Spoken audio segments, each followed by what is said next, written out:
Benipal show ਵਿੱਚ ਦਵਿੰਦਰ ਸਿੰਘ ਬੈਨੀਪਾਲ ਵੱਲੋਂ ਤੁਹਾਡਾ ਸਭਨਾਂ ਦਾ ਸਵਾਗਤ ਤੇ ਆਪ ਸਭਨਾਂ ਨੂੰ ਪਿਆਰ ਅਤੇ ਸਤਿਕਾਰ ਸਹਿਤ ਸਤਿ ਸ਼੍ਰੀ ਅਕਾਲ। ਤੇ ਇਸ ਦੇ ਨਾਲ ਹੀ ਦੋਸਤੋ ਤੁਹਾਡਾ ਸਭਨਾਂ ਦਾ ਦਿਲ ਦੀਆਂ ਗਹਿਰਾਈਆਂ ਦੇ ਵਿੱਚੋਂ ਧੰਨਵਾਦ। ਕੁਝ ਮਹੀਨੇ ਪਹਿਲਾਂ ਆਪਾਂ ਇਸ ਚੈਨਲ ਦੀ ਸ਼ੁਰੂਆਤ ਕੀਤੀ। ਇੱਕ ਪਰਿਵਾਰਕ ਮੈਂਬਰ ਜੁੜਦਾ ਗਿਆ ਤੇ ਅੱਜ ਪਰਿਵਾਰਕ ਮੈਂਬਰਾਂ ਦੀ ਗਿਣਤੀ 50,000 ਨੂੰ ਟੱਪ ਗਈ ਹੈ। ਤੁਹਾਡੇ ਇਸ ਪਿਆਰ ਸਤਿਕਾਰ ਖਲੂਸ ਦੇ ਲਈ ਦਿਲ ਦੀਆਂ ਗਹਿਰਾਈਆਂ ਵਿੱਚੋਂ ਧੰਨਵਾਦ ਹੈ ਅਤੇ ਉਮੀਦ ਕਰਦੇ ਹਾਂ ਕਿ ਆਉਣ ਵਾਲੇ ਦਿਨਾਂ ਵਿੱਚ ਇਹ ਗਿਣਤੀ ਇਸੇ ਤਰ੍ਹਾਂ ਵੱਧਦੀ ਰਹੇਗੀ ਅਤੇ ਆਪਣੀ ਰੋਜ਼ਾਨਾ ਦੀ ਵਾਰਤਾਲਾਪ ਇਸੇ ਤਰੀਕੇ ਬਰਕਰਾਰ ਰਹੇਗੀ।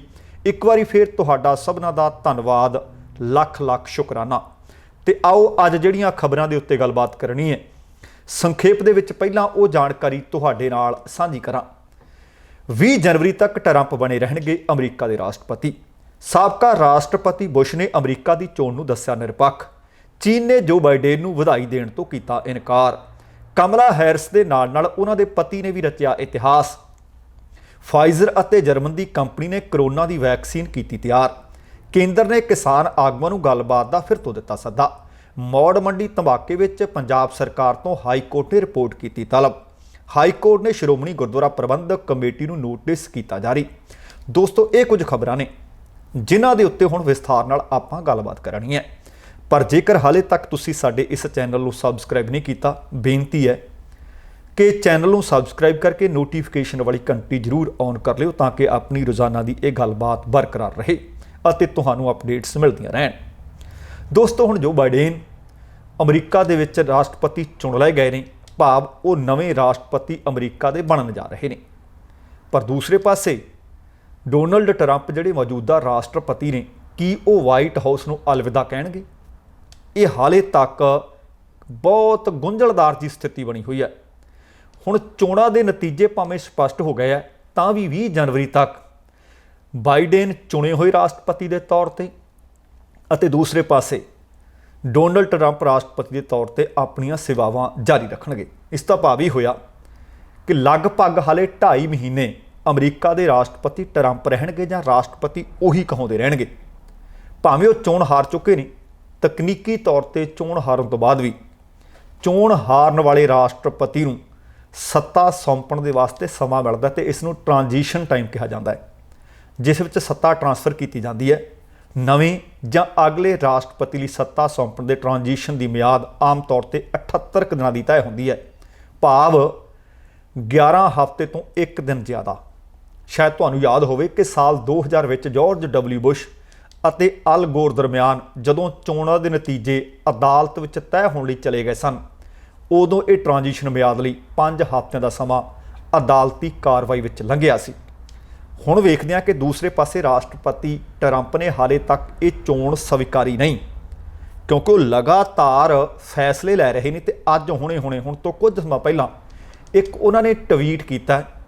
ਟਵੀਟ ਕਰਕੇ ਉਹਨਾਂ ਨੇ ਦੱਸਿਆ ਕਿ ਕ੍ਰਿਸਟੋਫਰ ਸੀ ਮਿਲਰ, ਉਹ ਕਹਿੰਦੇ highly respected director of national counterterrorism centre, ਉਹ ਨੇ ਕਹਿੰਦੇ ਉਹ ਹੁਣ ਐਕਟਿੰਗ ਸੈਕਟਰੀ ਆਫ ਡਿਫੈਂਸ ਸੀ, ਜਿਹੜੇ ਪ੍ਰਭਾਵੀ ਤੌਰ ਤੇ ਕੰਮ ਕਰਨਾ ਸ਼ੁਰੂ ਕਰ ਦੇਣਗੇ। ਉਹ ਕਹਿੰਦੇ Chris will do a great job. ਤੇ ਮਾਰਕ ਐਸਪਰ ਕਹਿੰਦੇ ਉਹ ਮੈਂ ਟਰਮੀਨੇਟ ਕਰ ਦਿੱਤੇ ਨੇ, ਇਸ ਅਹੁਦੇ ਤੋਂ ਬਰਖਾਸਤ ਕਰ ਦਿੱਤੇ ਨੇ। ਸੋ ਉਹਨਾਂ ਦੀਆਂ ਸੇਵਾਵਾਂ ਅੱਜ ਤੋਂ ਉਹਨਾਂ ਨੇ ਟਰਮੀਨੇਟ ਤੇ ਰੱਦ ਭਾਵੇਂ ਬਰਖਾਸਤਗੀ ਉਹਨਾਂ ਦੀ ਕਰ ਦਿੱਤੀ ਹੈ। ਇਹ ਰਾਸ਼ਟਰਪਤੀ ਟਰੰਪ ਨੇ ਹੁਣ ਤੋਂ ਕੁਝ ਸਮਾਂ ਪਹਿਲਾਂ ਟਵੀਟ ਕਰਕੇ ਜਾਣਕਾਰੀ ਦਿੱਤੀ ਹੈ, ਕਿਉਂਕਿ ਹਾਲੇ ਉਹ ਲਗਭਗ 20 ਜਨਵਰੀ ਤੱਕ ਅਮਰੀਕਾ ਦੇ ਰਾਸ਼ਟਰਪਤੀ ਨੇ ਫੈਸਲੇ ਸਾਰੇ ਉਹਨਾਂ ਨੇ ਕਰਨੇ ਹੈ। ਹੁਣ ਜਦੋਂ ਨਤੀਜੇ ਸਾਹਮਣੇ ਆ ਚੁੱਕੇ ਹੈ, ਰਾਸ਼ਟਰਪਤੀ ਟਰੰਪ ਨੇ ਹਾਲੇ ਤੱਕ ਇਹਨਾਂ ਨਤੀਜਿਆਂ ਨੂੰ ਸਵੀਕਾਰਿਆ ਨਹੀਂ। ਇਸੇ ਤਰੀਕੇ ਚੀਨ ਵਾਲੇ ਪਾਸੋਂ ਖਬਰਾਂ ਮਿਲ ਰਹੀਆਂ ਨੇ, ਕਿਉਂਕਿ ਤੁਹਾਨੂੰ ਪਤਾ ਹੈ ਕਿ ਚੀਨ ਅਤੇ ਅਮਰੀਕਾ ਲਗਭਗ ਬੀਤੇ ਕਾਫੀ ਸਮੇਂ ਤੋਂ ਇੱਕ ਦੂਸਰੇ ਨਾਲ ਤਣਾਅ ਦੀ ਸਥਿਤੀ ਵਿੱਚ ਨੇ। ਰਾਸ਼ਟਰਪਤੀ ਟਰੰਪ ਦੇ ਨਾਲ ਤੇ ਉਹਨਾਂ ਦਾ 36 ਦਾ ਅੰਕੜਾ ਸੀ। ਹੁਣ ਦੂਸਰੇ ਪਾਸੇ ਡੈਮੋਕ੍ਰੇਟਿਕ ਉਮੀਦਵਾਰ ਜੋ ਬਾਈਡਨ ਜਿੱਤ ਚੁੱਕੇ ਨੇ। ਦੁਨੀਆ ਭਰ ਦੇ ਲੀਡਰ ਉਹਨਾਂ ਨੂੰ ਵਧਾਈਆਂ ਦੇ ਰਹੇ ਨੇ, ਪਰ ਚੀਨ ਨੇ ਉਹਨਾਂ ਨੂੰ ਮੁਬਾਰਕਬਾਦ ਕਹਿਣ ਤੋਂ, ਵਧਾਈ ਦੇਣ ਤੋਂ ਇਨਕਾਰ ਕਰ ਦਿੱਤਾ ਹੈ। ਉਹ ਕਹਿੰਦੇ ਕਿ ਵੋਟਿੰਗ ਤੋਂ ਬਾਅਦ ਨਤੀਜਿਆਂ ਦਾ ਜਦ ਹਲੇ ਫੈਸਲਾ ਹੋਣਾ ਹੀ ਬਾਕੀ ਹੈ ਤੇ ਫਿਰ ਅਸੀਂ ਉਹਨਾਂ ਨੂੰ ਵਧਾਈ ਕਿਉਂ ਦਈਏ, ਕਿਉਂਕਿ ਅਧਿਕਾਰਤ ਤੌਰ ਤੇ ਅਮਰੀਕੀ ਚੋਣ ਨਤੀਜਿਆਂ ਨੂੰ ਹਾਲੇ ਟਰੰਪ ਨੇ ਸਵੀਕਾਰ ਨਹੀਂ ਕੀਤਾ। ਉਹ ਕਹਿੰਦੇ ਨੇ ਹਾਲੇ ਚੋਣ ਨਤੀਜਿਆਂ ਦੇ ਵਿੱਚ ਘਪਲੇ ਹੋਏ ਨੇ। ਰਾਸ਼ਟਰਪਤੀ ਟਰੰਪ ਕਹਿੰਦੇ ਨੇ कि बहुत सारिया स्टेटां दे विच बैल्ट की गिणती नूं जिहड़ियां गिणीਆਂ गईयां वोटां ने उन्हां नूं मैं चुनौती देवांगा। हुण एक पासे जो बाइडेन नूं भी ते उप राष्ट्रपति कमला हैरिस नूं वधाइयां देण वालिਆਂ दा तंता लग्या होया। अमरीका दे विच अमरीकी शहरां दे विच जशन दा माहौल है ते उधर मौजूदा राष्ट्रपति भी इन्हां चोण नतीजिਆਂ नूं स्वीकार नहीं रहे ते दूसरे पासे चीन ने भी वधाई देण तो इनकार कर दिता है। भावें बहुत सारे मुल्कां ने वधाइयां दित्तियां भी ने, पर हाले भी जिस तरह रूस है, मैक्सीको है, चीन है तो कुछ होर मुल्क ने, उन्होंने हाले तक जो बाइडेन नूं वधाई दित्ती नहीं। पर जदों हुण देखदे आ कि की सचमुच जो बाइडेन जित्ते ही नहीं जां इहनूं राष्ट्रपति ट्रंप स्वीकार ही नहीं कर रहे, इस मसले के उत्ते साबका राष्ट्रपति बुश ने अपनी राय दित्ती है। असल दे विच ओह भी रिपबलिकन भाव जिहड़ी पार्टी नूं ट्रंप बिलोंग करते हैं उस पार्टी के वो उम्मीदवार सी ते बाद दे विच वो चोणां जित्ते सी राष्ट्रपति रहे है।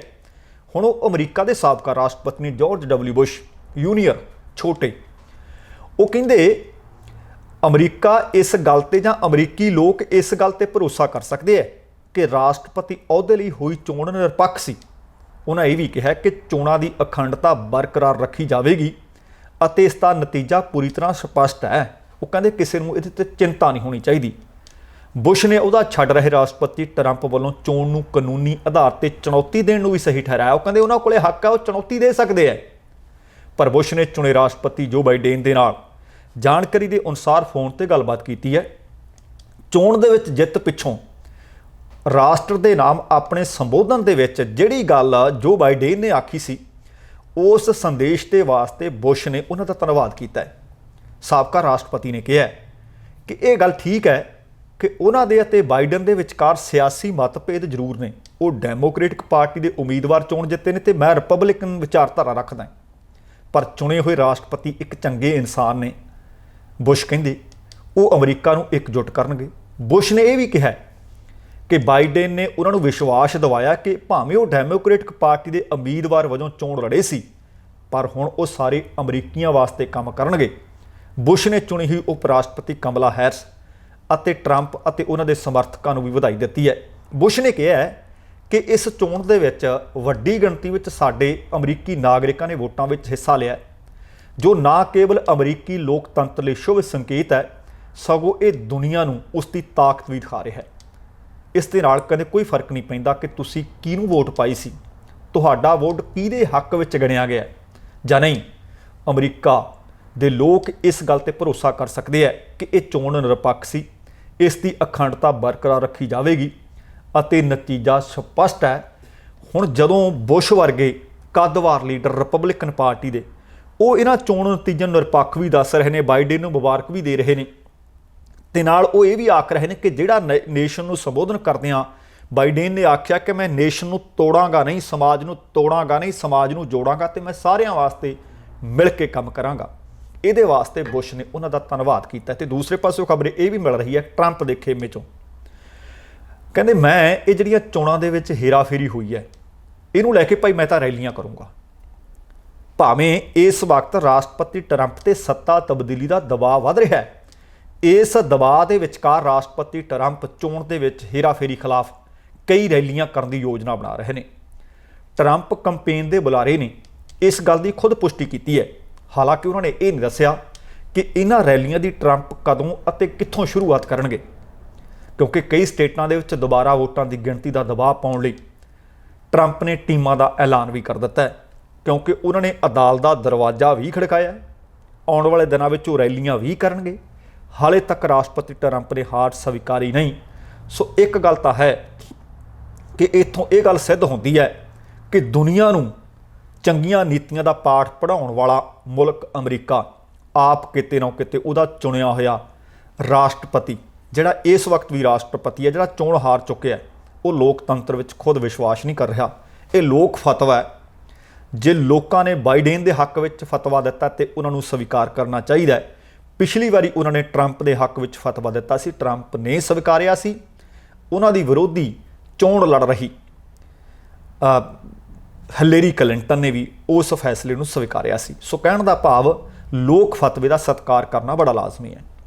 हुण आपां गल कर रहे सी, एक दो दिन लगातार ये गलबात की है ਕਿ ਅਮਰੀਕੀ ਚੋਣ ਦੇ ਵਿੱਚ ਕਈ ਇਤਿਹਾਸ ਸਿਰਜੇ ਗਏ ਹੈ।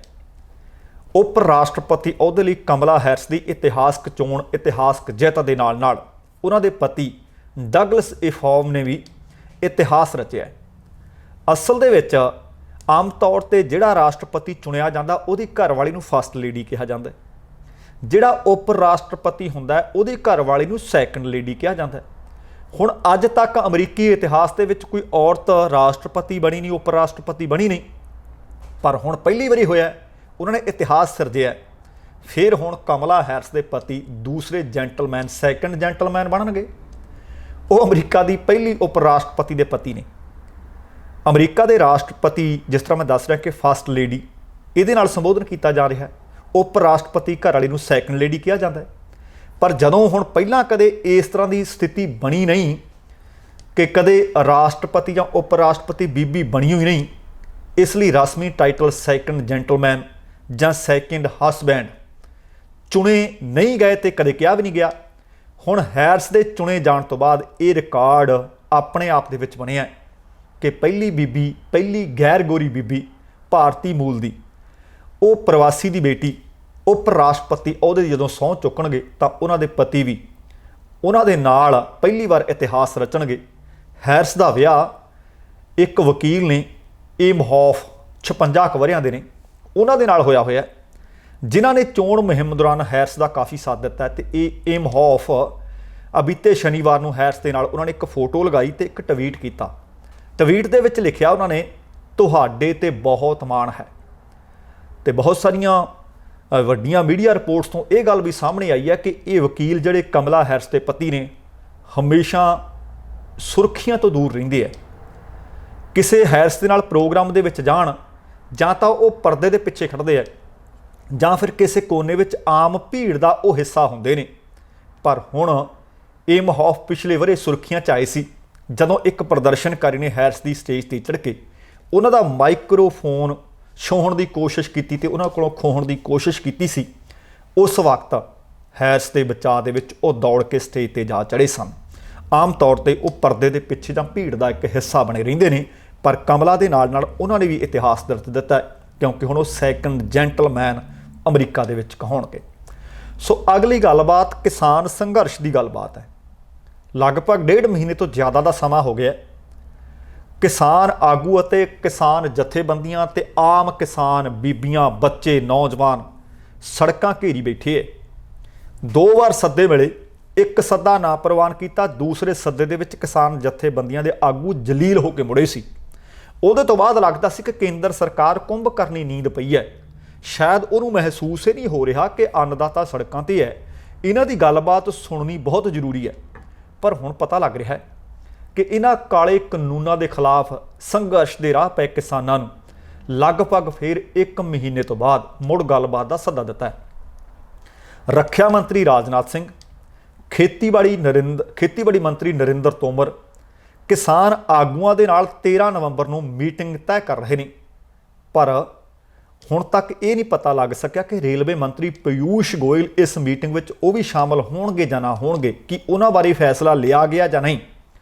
ਉਧਰ 31 ਕਿਸਾਨ ਯੂਨੀਅਨ ਦੀ ਸਾਂਝੀ ਤਾਲਮੇਲ ਕਮੇਟੀ ਦੇ ਆਗੂ ਨੇ ਡਾਕਟਰ ਦਰਸ਼ਨਪਾਲ, ਜਦੋਂ ਡਾਕਟਰ ਦਰਸ਼ਨਪਾਲ ਦੇ ਨਾਲ ਇਸ ਮੀਟਿੰਗ ਦੇ ਸੰਬੰਧੀ ਗੱਲਬਾਤ ਕੀਤੀ ਗਈ, ਉਹ ਕਹਿੰਦੇ ਸਾਨੂੰ ਹਾਲੇ ਤੱਕ ਕੋਈ ਲਿਖਤੀ ਸੱਦਾ ਨਹੀਂ ਮਿਲਿਆ, ਨਾ ਹੀ ਸਾਨੂੰ ਕੋਈ ਏਜੰਡਾ ਪ੍ਰਾਪਤ ਹੋਇਆ।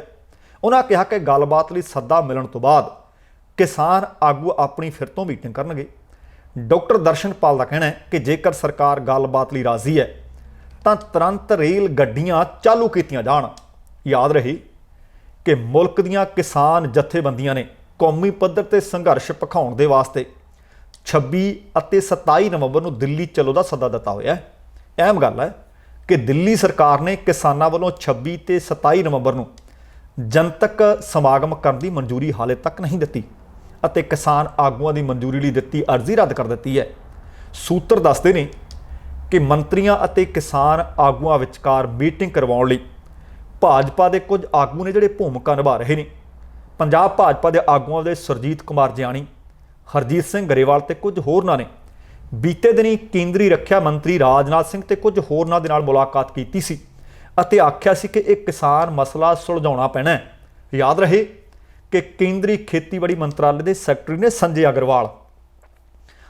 अग्रवाल ने पंजाब ਦੀਆਂ 31 किसान जथेबंदियों के आगुओं ने 14 अक्तूबर ਨੂੰ दिल्ली बुलाया सी। पर मीटिंग ਦੇ ਵਿੱਚ ਜਦੋਂ ना खेतीबाड़ी मंत्री सी, ना ਵਿੱਤ मंत्री सी, ना ਰੱਖਿਆ मंत्री सी, ना कोई होर मंत्री सी। किसान आगू बड़े मायूस होए सी, मीटिंग बेसिट आ रही सी। ਉਹਦੇ ਤੋਂ ਬਾਅਦ 1 अक्तूबर ਤੋਂ किसान आगूआं ने अणमिथे समय के वास्ते धरने देने का ऐलान किया सी, जिस के नतीजे वजों किसानों ने रेलवे लाइनां भी रोकियां ने, प्लेटफॉर्म भी रोके हुए हैं, कारपोरेट जगत दीयां कंपनियां अते दफ्तर रोके हुए हैं, रिलायंस के पेट्रोल पंप रोके हुए हैं, टोल प्लाजे रोके हुए हैं, तो दिन रात के धरने शुरू कर दिते सी कि केंद्र सरकार साडे नाल वतीरा चंगा नहीं कर रही, सानू दिल्ली विच मीटिंग लई सद्दिया पर सानू जलील किया। किसान आगूआं ने उत्थे आ तिन्ने कानूनां दीयां कापियां पाड़ियां सी ते मीटिंग दे विचों बाईकाट अते वाकआउट कर दिता सी। उहदे तो बाद लगभग महीना हो गया, केंद्र सरकार दे कंन ते जूं नहीं सरकी, किसी किसान जथेबंदी जां जथेबंदियों नूं कोई सदा नहीं सी दिता। ते उहदे तो बाद 26 ते 27 नवंबर नेड़े आ रहा है, तो तुहानूं पता होना है कि बीती 5 तरीक नूं 4 घंटे के वास्ते समुचे भारत के 4 घंटिया के वास्ते किसान जथेबंदियों ने चक्का भी जाम किया, जिसनों सारे पासों भरमा हुंगारा मिलिया सी। ते हुण देखदे हां कि 13 नवंबर नूं मीटिंग हुंदी है, किसान आगूआं नूं किसान जथेबंदियों नूं अधिकारत तौर पर सद्दा पत्र मिलदा है जां ये हवाई गल्लां ने। सो अगली खबर शायद तुहानूं याद होवे कि जदों पंजाब विधान सभा की चोण हो रही सी, चोण के प्रचार मौके मौड़ मंडी के विच एक धमाका होया सी। ते मौड़ मंडी धमाके के मामले दे विच हाई कोर्ट के हुक्मां के मुताबक कार्रवाई ना होने विरुद्ध हुक्म अदूली संबंधी पटीशन ते सुनवाई की है हाई कोर्ट ने। हाई कोर्ट की जस्टिस निर्मलजीत कौर ने पंजाब सरकार नूं इस मामले दे विच जवाब दायर करने की हदायत जारी की है। बेंच ने सरकार नूं 19 जनवरी तक अदालत दे विच इस बारे स्टेटस रिपोर्ट जमा करवाउण दे हुक्म चाढ़े है। पातड़ा के रहने वाले ने गुरजीत सिंह पातड़ा ने अपने वकील महेंद्र सिंह जोशी के जरिए एक पटीशन पाई है, तो उस पटीशन ते सुनवाई करदियां मानयोग अदालत ने कहा है कि पटीशन विच सूबे के DGP Dinkar Gupta, ADGP Ishwar Singh, IG Amit प्रसाद, IG अरुण मित्तल अते बठिंडा के SSP नानक सिंह विरुद्ध हुक्म अदूली तहत कार्रवाई की मांग की सी।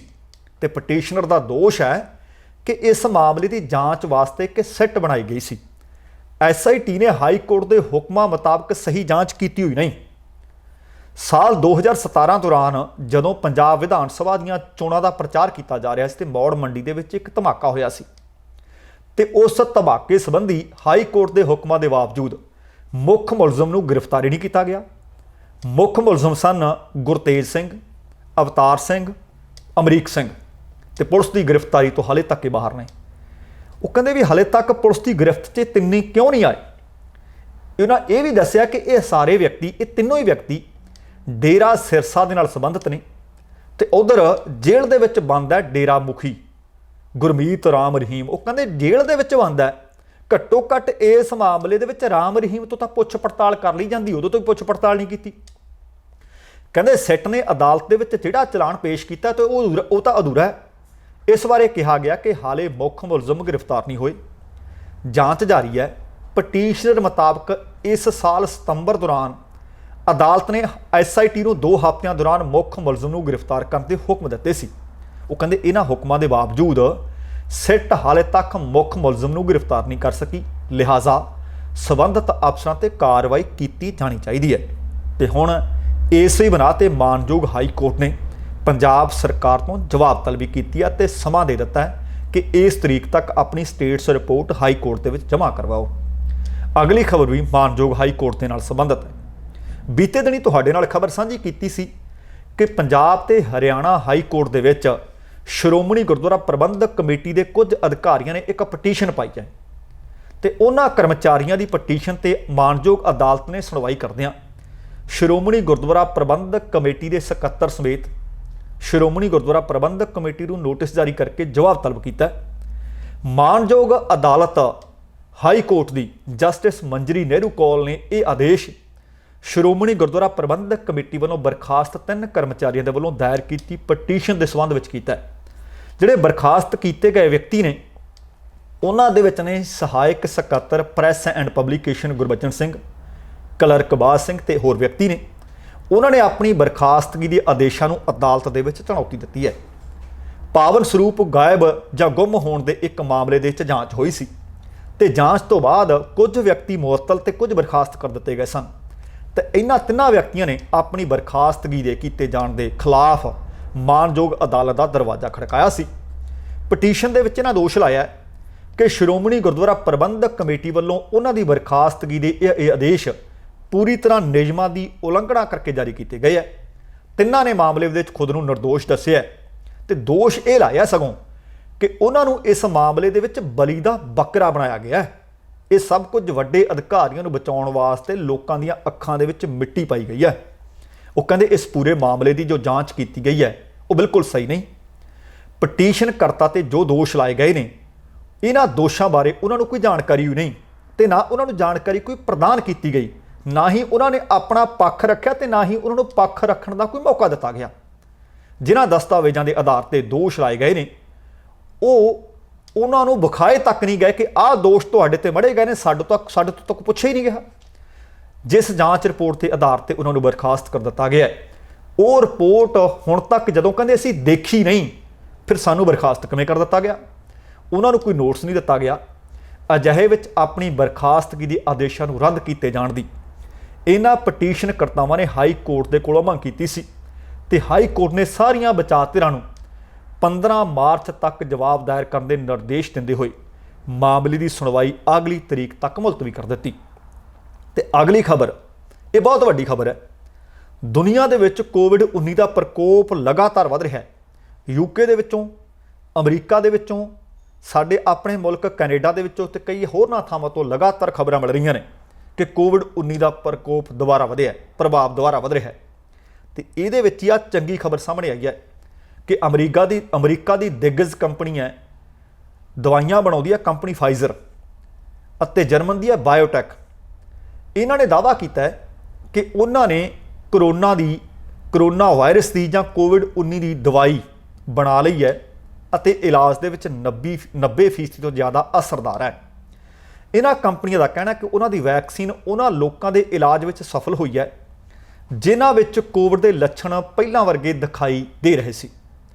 ਫਾਈਜ਼ਰ ਦੇ ਚੇਅਰਮੈਨ ਅਤੇ CEO ਡਾਕਟਰ ਅਲਬਰਟ ਬੌਰਲਾ ਨੇ ਕਿਹਾ ਕਿ ਅੱਜ ਦਾ ਦਿਨ ਮਨੁੱਖਤਾ ਤੇ ਵਿਗਿਆਨ ਦੇ ਵਾਸਤੇ ਬਹੁਤ ਮਹੱਤਵਪੂਰਨ ਹੈ ਜਾਂ ਇਤਿਹਾਸਕ ਦਿਨ ਹੈ।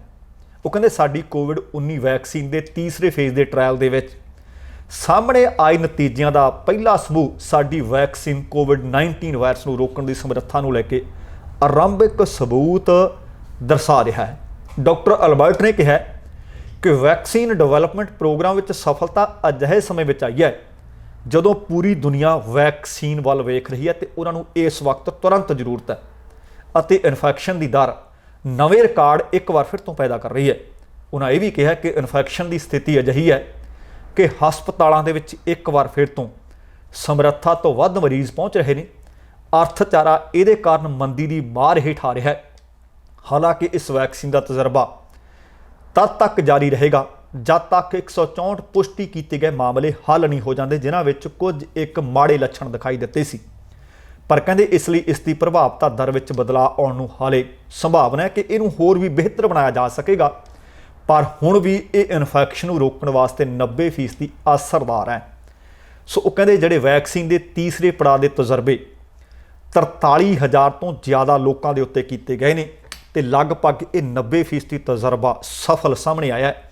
ਸੋ ਉਮੀਦ ਬਚੀ ਹੈ ਕਿ ਕੋਵਿਡ-19 ਦੀ ਦਵਾਈ ਬੜੀ ਜਲਦ ਦੁਨੀਆ ਨੂੰ ਮਿਲੇਗੀ, ਪਰ ਮਿਲੇਗੀ ਕਦੋਂ ਇਹਦੇ ਬਾਬਤ ਹਾਲੇ ਵੀ ਲੋਕ ਉਤਸੁਕਤਾ ਦੇ ਨਾਲ ਇੰਤਜ਼ਾਰ ਕਰ ਰਹੇ ਨੇ। ਦੋਸਤੋ, ਇਹ ਸਨ ਅੱਜ ਦੀਆਂ ਕੁਝ ਜਾਣਕਾਰੀਆਂ, ਕੁਝ ਖਬਰਾਂ। ਉਮੀਦ ਹੈ ਤੁਹਾਨੂੰ ਚੰਗੀਆਂ ਲੱਗੀਆਂ ਹੋਣਗੀਆਂ। ਇੱਕ ਵਾਰੀ ਫੇਰ ਤੁਹਾਡਾ ਇਹ 50,000 ਇਸ ਚੈਨਲ ਦੇ ਨਾਲ ਜੁੜਨ ਲਈ ਦਿਲੋਂ ਧੰਨਵਾਦ ਤੇ ਆਉਣ ਵਾਲੇ ਸਮੇਂ ਦੇ ਵਿੱਚ ਇਸੇ ਤਰ੍ਹਾਂ ਆਪਣਾ ਇਹ ਸਾਥ ਬਰਕਰਾਰ ਰਹੇ, ਇਸ ਗੱਲ ਦੀ ਮੈਂ ਅਪੀਲ ਵੀ ਕਰਦਾ। ਇਸ ਕਰਕੇ ਸਾਡੇ ਚੈਨਲ ਨੂੰ ਸਬਸਕ੍ਰਾਈਬ ਅਤੇ ਨੋਟੀਫਿਕੇਸ਼ਨ ਔਨ ਕਰਨ ਦੀ ਬੇਨਤੀ ਇੱਕ ਵਾਰ ਫੇਰ। ਦਵਿੰਦਰ ਸਿੰਘ ਬੈਨੀਪਾਲ ਨੂੰ ਆਗਿਆ ਦਿਓ, ਪਰ ਜਾਣ ਤੋਂ ਪਹਿਲਾਂ ਕਹਾਂਗਾ ਜ਼ਿੰਦਗੀ ਜਿੰਦਾ ਦਿਲੀ ਦਾ ਨਾਮ ਹੈ। ਸਤਿ ਸ੍ਰੀ ਅਕਾਲ ਤੇ ਰੱਬ ਰਾਖਾ।